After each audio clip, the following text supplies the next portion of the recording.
तो अब हम बात करते हैं यूट्रस की वॉल्स के बारे में, जो कि बेसिकली हमारे पास 3 तरह की हैं, पेरिकार्डियम, मायोकार्डियम एंड एंडोकार्डियम। ठीक है, सॉरी एंडोमेट्रियम। सबसे पहले हम बात करते हैं पेरीमेट्रियम की। पेरीमेट्रियम क्या है? जो आपकी आउटर लेयर है, एक्सटर्नल लेयर है, और ये बहुत ही पतली होती है।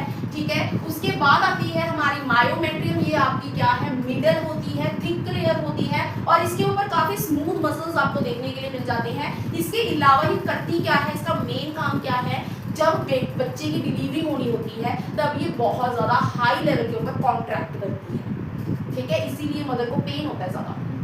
ठीक है, इसके अलावा एंडोमेट्रियम की अगर बात करें तो ये आपकी इनर लेयर है बेटा, ग्लैंडुलर लेयर है। इसके अलावा ये आपकी यूट्राइन कैविटी को लाइन करती है बाहर से। ठीक है, इसके अलावा क्या है, आपका जो मेंस्ट्रुअल साइकिल है उसके अंदर ये बहुत ज्यादा साइक्लिक चेंजेस में आपको देखने के लिए मिल जाती है। ठीक है जी, बस अब मत करना, पेन